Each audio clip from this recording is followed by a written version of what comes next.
테슬라는 오늘 근데 반드시 봤어야 됐어요. 왜냐하면 우리가 그래 모델 2 포기 안 했어. 우리 어제 그것만으로 우리 되게 환호했어요. 그래서 시간 내에서 저희가 봤을 때는 한 10% 정도 올랐었고 최종은 한 13% 정도 올랐고 오늘 정규 거래에서 테슬라 12% 올랐습니다. 그런데 이거 내용을 좀 봐야 될 것 같아요. 월가의 분석들을 보니까 아 이거 봐야 되는구나 라는 생각이 좀 들어서 테슬라 오늘 가지고 나왔습니다. TV님 또 와주셨네요. 네, 테슬라. 오늘 테슬라 내용이 되게 재밌더라고요. 저는 준비하면서 제가 막 되게 막 흥미로웠다는 게 아까 메타하고 테슬라 준비하면서 너무 재밌었거든요. 그래서 테슬라 오늘 보겠습니다. 자, 1분기 실적 브리핑 우리 어제 봤으니까 짧게 보자면 매출 너무 안 좋았어요. 전년 대비 9% 감소했고 이게 2012년 이후 최대 감소폭이었어요. 그리고 조정 EPS는 전년 대비 48% 급감하면서 이것도 예상 밑돌았고 총마진은 17.4%로 전년 동기 대비 거의 1.9%포인트 낮아졌고 계속해서 가격 인하하니까 어쩔 수밖에 없었죠. 그리고 일론 머스크의 이야기 이게 사실 시장을 엄청나게 달래줬죠. 투자자들을.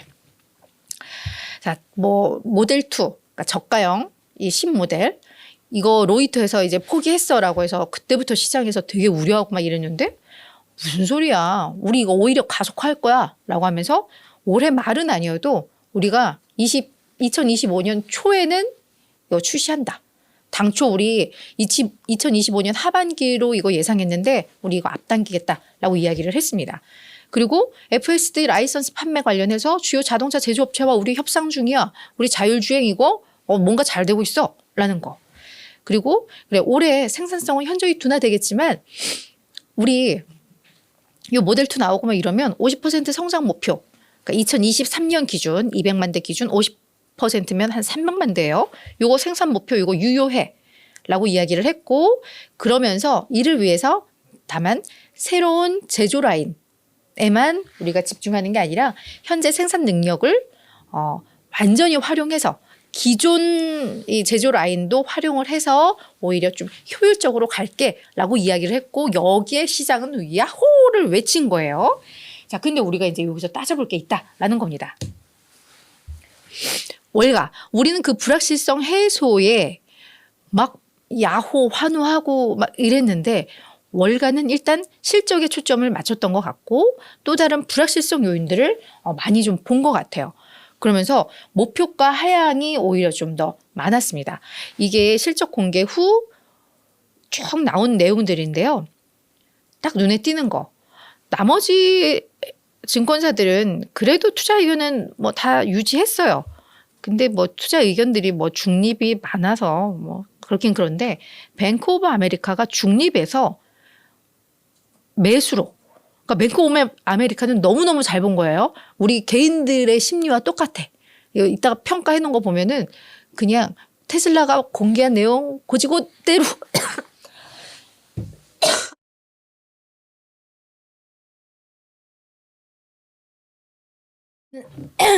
사자.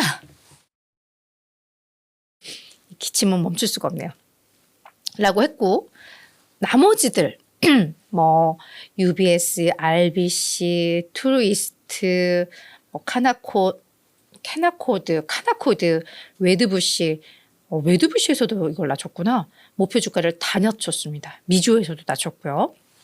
그리고 오늘 웨드부시 관련된 보도가 별로 없었네요. 웨드부시 데나이버스는 테슬라 완전 강세론자인데 목표가를 좀 더 낮췄네요. 그죠? 이것도 나중에 나오면 찾아봐야 되겠네요. 자, 일단 월가의 그냥 어떤 주론부터 좀 보도록 할게요. 저가형 모델 출시 약속, 이거 여전히 약속했다. 그런데 이게 투자자들에게 더 큰 오탈자가 났네요. 고통을 초래할 수도 있을 것 같다라고 이야기를 했습니다. 이게 뭔 소리야? 이거 볼게요. 그래, 투자자들이 원하는 이야기 일론 머스크가 테슬라가 제공을 했어. 근데 그 이면을 좀 살펴보자라는 건데요. 먼저 저렴한 EV에 대한 전기차에 대한 가격대 정보를 제공하지 않았다. 우리 시장에서는 이거 약 2만 5천 달러 정도로 계속해서 추정이 나오고 있고 했었는데 그에 대한 뭐 출시 일정은 앞당길 거야. 뭐 이렇게 뭔가 시결은 앞당겨졌는데 구체적인 내용은 없었다라는 겁니다.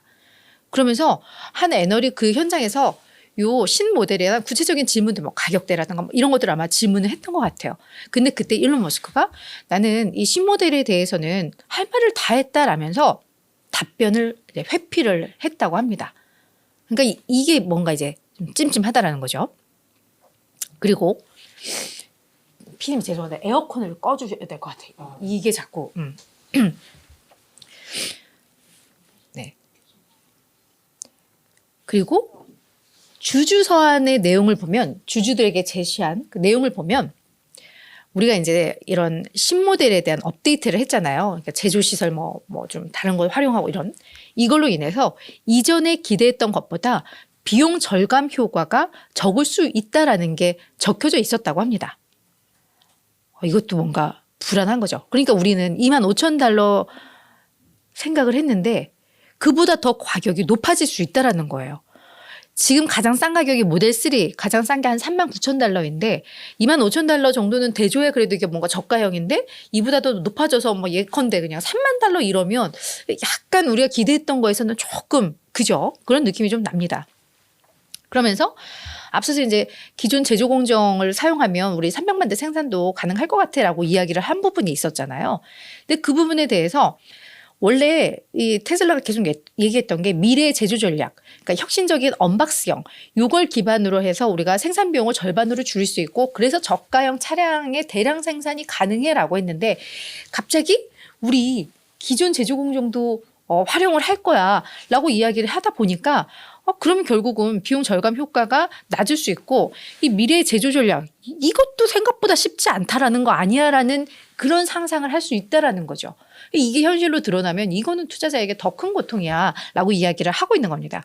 그러면서 지금 중국의 비아디는 1만 달러 미만으로 시작하는 소형 전기차를 이미 판매 중인데 근데 25,000달러도 달러에도 생산할 수 없다면 테슬라가 과연 경쟁력을 유지할 수 있을까? 그렇지 않을 것 같은데? 라는 게 이번 요 실적 발표 컨퍼런스 콜을 보면서 많은 애들이 이런 지적을 했다라는 겁니다. 그래서 우리가 막 자꾸 이거 불확실성 해소됐어 막 환호하기 전에 조금 더 이제 좀 냉정하게 봐야 된다라는 이야기인 것 같아요. 자, 그래서 이제 그와 관련해서 애널들의 구체적인 이야기들을 좀 정리를 해봤습니다. 가장 불편하게 얘기하는 애널이 요 UBS의 조셉 스파크입니다. 요 애널은 계속해서 테슬라에 대해서 중립 의견을 유지하고 있고요. 근데 이번에 이 실적을 보고 나서 목표 주가를 160에서 147달러로 낮췄습니다. 자, 뭐라고 했냐면 테슬라의 메시지는 완전히 더 새로운 질문들을 일으키고 있다. 그러니까 그만큼 불확실성을 뭔가 키우고 있다라는 거예요. 그래서 지금 이야기한 내용들을 들어보면 테슬라가 한 이야기들을 들어보면 새 모델이 많은 측면에서 여전히 유동적인 상황으로 판단된다.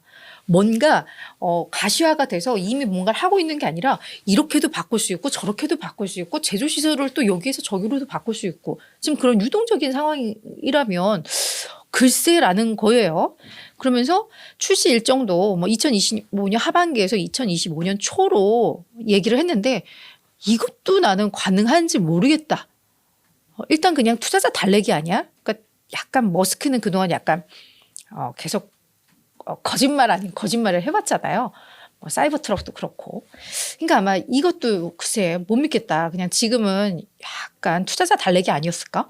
약간 이런 의구심을 표현을 했고 그리고 그 새 모델 이야기, 로보택시 이야기를 하면서 이제 미래형 제조시설 그러니까 언박스형 제조 전략을 계속해서 강조를 했고 이게 생산 단가를 반으로 줄일 수 있다라고 했는데 이게 정말 보여줄 게 많은지 난 이것도 진짜 궁금하다라고 하면서 이 언박스형 제조 전략이 생각보다 어렵다라는 걸 뭔가 입증을 하고 있는 것 같고 그렇다면 비용 절감도 제한적일 수밖에 없다라고 이야기를 하고 있습니다. 제프리스의 필립 우슈아 애널리스트는 신제품 출시 가속화 이 뉴스로 투자자 달래기를 했는데 가속화를 위해서는 기존에 해놨던 그 많은 계획들, 비전들 이게 아마 타협을 해야 돼. 그 제조시설도 변경하고 하는 것처럼 그 위험을 오히려 높인 것 같다 라고 이야기를 했고요. RBC의 톰 나라야는 저가 차량에 대한 가속화 일정 공개로 수년간 성장이 없을 것이라는 우려는 잠잠해졌다. 근데 내가 봤을 때 이 모델2의 수확은 마진 향상이 아니다. 더 반으로 뭐 가격을 확 낮추면서도 더 마진은 늘릴 수 있고 막 이런 걸 장밋빛 전망을 예전에 했었는데 그게 아니라 그냥 FSD 판매 수단인 것 같다. 그래서 모델2에 대한 이제 기대감을 조금 좀 낮추는 듯한 이런 멘트들이 좀 있었습니다. 하지만 긍정론자들도 많아요. 적지 않아요. 그래서 우리가 그 안에서 이제 중심을 잘 찾아야 되는 그런 상황인 것 같은데, 자, 뱅크 오브 아메리카 유일하게 네, 투자 의견 상향 조정한 애널입니다. 존 머피는 테슬라는 이 팩트와 우리 포기하지 않았어라는 그 팩트, 이거와 합리적인 설명을 통해서 최근의 부정적인 촉매제를 완전히 해소시켰다. 그리고 새로운 차량 출시 전까지 판매량 성장이 둔화되는 것은 불가피하겠지만 이 기간에는 계속 가격 인하하면서 어느 정도 판매량을 방어할 것이다. 그리고 가격 인하에도 비용 절감 노력으로 걱정했던 것보다 훨씬 나은 마진, 전년 대비 한 1.9%포인트 낮아졌는데 이 정도면 우리가 걱정했던 것보다 잘했다라고 이야기를 하고 있습니다. 그러면서 예상보다 빠르고 효율적으로 출시될 신차에 대한 모멘텀, 그리고 8월 로보택시 이벤트, 그리고 인력 구조 조정 등 이런 비용 절감, 그리고 FSD 라이센스 가능성 등 긍정적인 촉매제가 계속 형성되고 있다는 점에서 나는 테슬라 좋게 봐. 그러니까 이분은 그냥 테슬라가 이야기한 그걸 때로 그냥 신뢰하면서 내놓은 그런 의견 같아요. 그죠?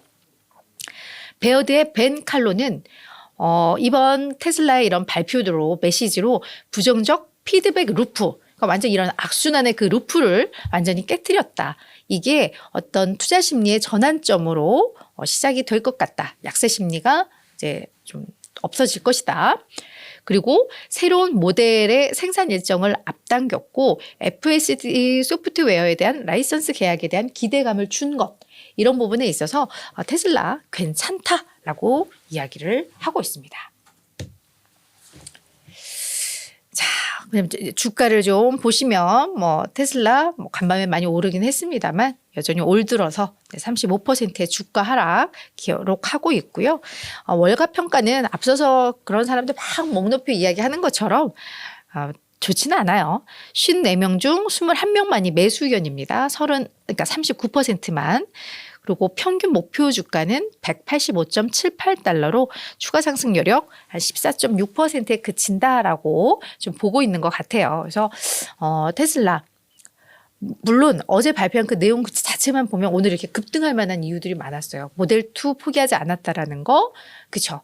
그리고 다양한 로보택시에 대한 거, FSD에 대한 거 이런 얘기들이 있는데 많이 보수적으로 그 보는 사람들이 제기했던 그 위험 요소들은 한번 또 생각해 볼 만한 요인들인 건 맞는 것 같아요. 저는 사실 테슬라 되게 잘 되기를 바라는 사람이고 난 언제든 진입점을 찾겠어라는 사람이기 때문에 이런 비관론만 막 이런 사람은 아니지만 그들이 얘기하는 게 뭔가 한번 생각해 볼 문제인 건 또 맞는 것 같아요. 그죠? 그래서 그런 부분들 잘 고려하시면서 전략 세우시면 좋을 것 같습니다.